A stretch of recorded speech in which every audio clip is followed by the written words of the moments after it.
Fly spread. Got it? Yep. Cool.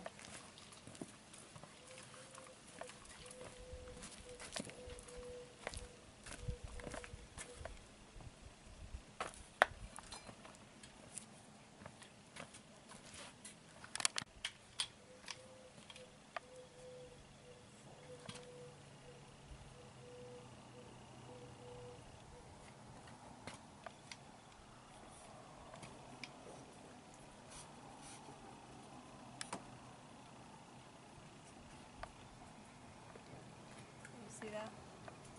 I'm working on it. 31 1/4.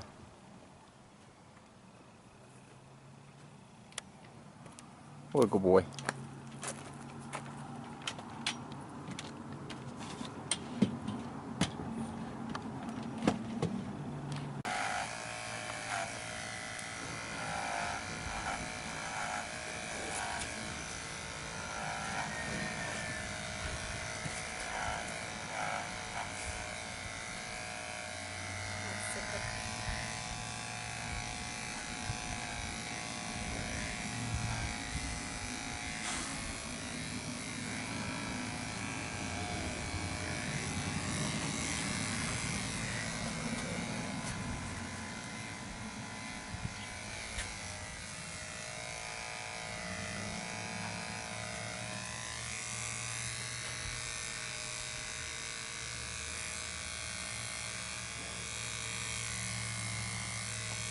Hard to do this from underneath, or the other side.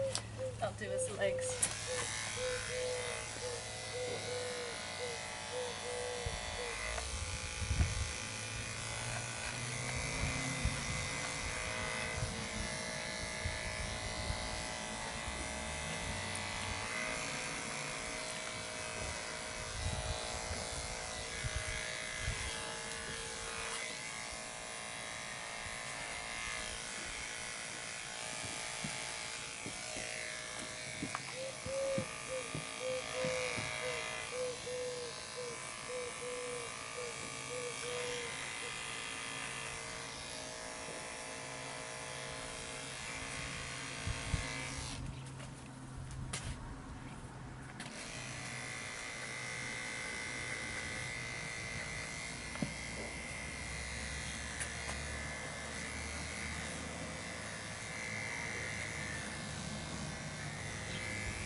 I am. Huh? I am. Okay.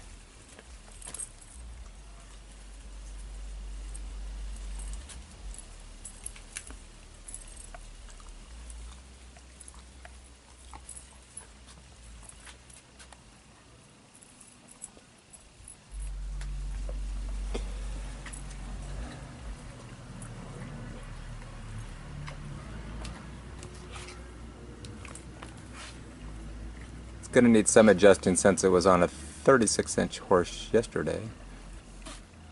This is a comfy fit. Comfy fit saddle. And breeching, and it's for an A horse, correct? Yeah, we use it more on our B horse just because it's kind of on the big side.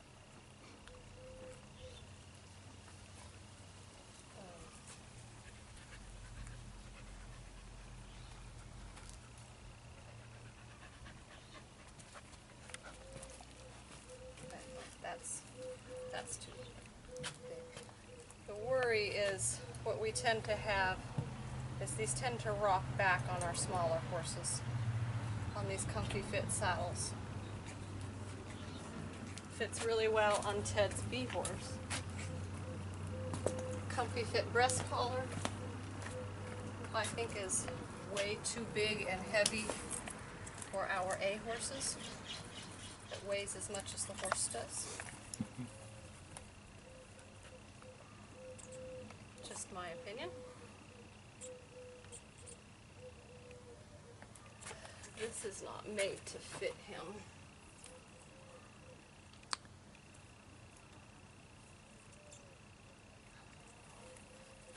But what I don't like on the A horses for this breast collar is the width, the shoulder and here. To me it's too wide. These, I don't like these traces, are too heavy. Anyway.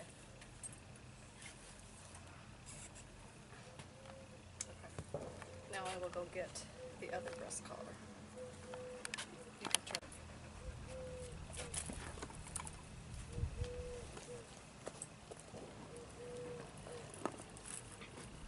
This is a saddle that came from Iowa Valley Carriage.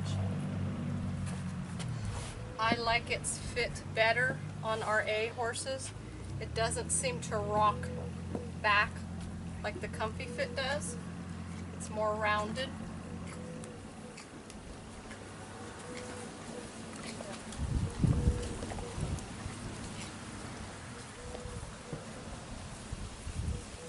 I mainly use a show harness with him. He has gone in a breeching. We have trained him to be in a breeching. So we don't normally work him in breeching, and we have a smaller, more of a show type saddle. But I like this over the Comfy Fit harness. This is what we use on our A horses for trail driving. Or like marathon part of the HDTs.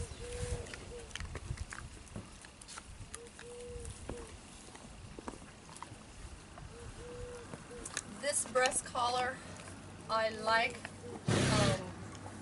It's not my favorite. I'm still looking for a better one to use on the trails. I use it with this pad, but it's narrow enough to where I'm not worried about the shoulder and the neck. Mainly the pad's kind of in the way. But anyway, that's what I use on these guys.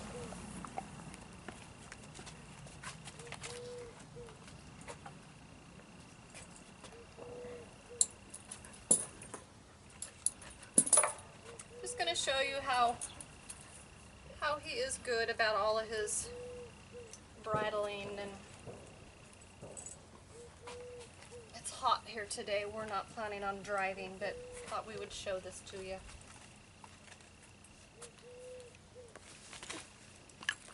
Oh, we also need to show his teeth.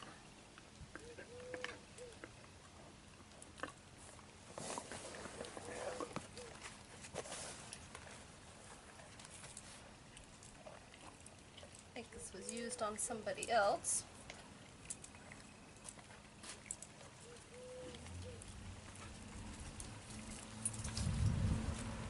He's very good and patient for harnessing and loves to be messed with. I don't drive him a lot with a check. I do some as he's progressing in his training, but so I will show you that in another video. But anyway, so that's how Denali is about being harnessed and bridled.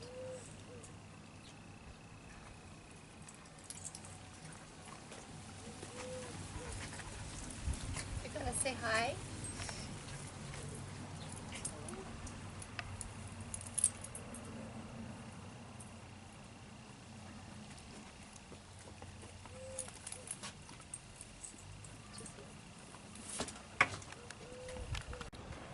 All right, I'm recording.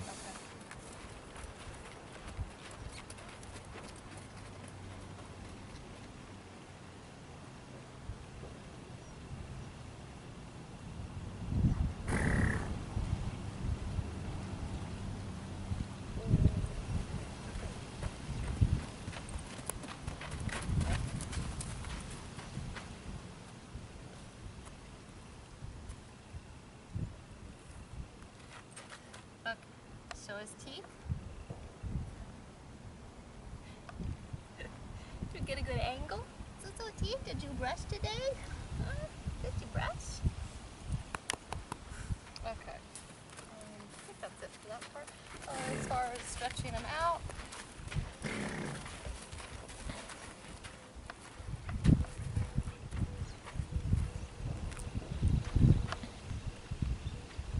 Okay. Are you filming? Yep. Good. Good. A big old first fly. Ooh. Ooh, go quick. Uh-oh.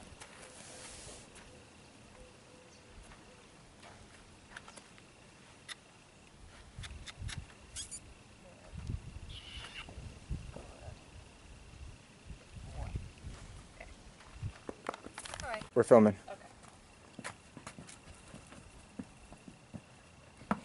Step up. His command is step up with his front feet to step on things or to step ahead. Step up. Good. I start them all out on the disc. This is an important part of our training. The object isn't so much the actual pivot itself, it's keeping their feet on the disc and positioning it. Step up, step up. He thinks I have a treat, which I don't yet. So I start with the fronts when I'm starting them. My command is over to do anything lateral to move his body over. Over. Over. Good boy. On the back feet is the more difficult. Again, my focus is for them to stay on the disc and to reposition their feet as I'm moving. I point. I kind of exaggerate leaning over. I'm kind of checking on this. So I'm going to move him over. His left hind needs to kind of come up, forward.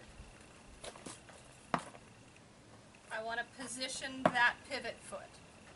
So that's my whole basis when I'm working on the disc. And if they can get this, they can do any pivot. And again, I use it to teach them to place. If they get off of the disc, I tell them, use my hand to push them back on. When they're on it, I tell them, good. He's like all crossed up right now. And they really try to stay on it. They know that that's the object. You'll see them as you start progressing. They'll go to take a step off, and they know they're not supposed to. As you progress, they start positioning their feet themselves. So I position the pivot foot. Good. So his right hind is going to move up. That one's always going to come up to come around the pivot foot. The pivot foot we always want to replace and straighten out, or to back off a little bit to put it in the position to where the outside foot comes around it.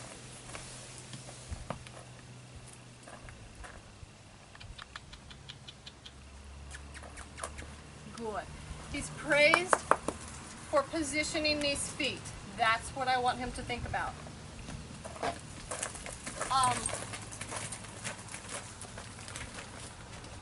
At this point, we don't do a lot of treats with training. I do it to start some of the horses to step on that. Every time we're done, whether it's driving or whatever, they get a treat, but they have to set their feet in order to get a treat. That's how they earn their treat. Would you move to this and all? This is a raised plank. I like for them to learn to back on quick. Now he thinks he needs a treat. Step up. Step up. Step up.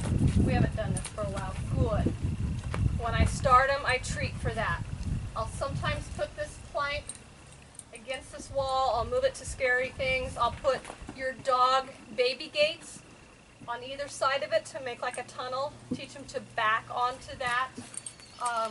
We've had where they've had big, tall, lined bushes to back through.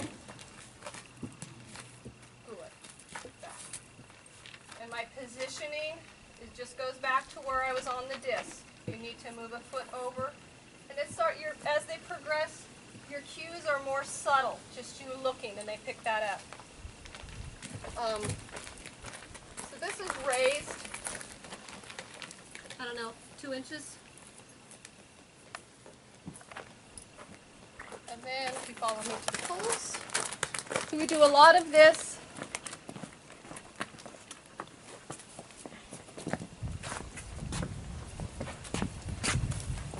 And then I always have our walkover poles set up. So anytime I work them, whoop, I'll do that again. That wasn't a very good example. But we walk over them, trot over them. If I have them set up, I'll do it often. Easy, easy. They're kind of short to trot over. These are set to walk. Well, okay. Those weren't set to trot over, but you got it. Okay, that's it for today. As you can see, he's starting to get lighter hairs coming through. So anyway, during the winter time, he will, I'm sure, go back to his lighter coat, like around here. Right now, he's really dark. And that's Denali.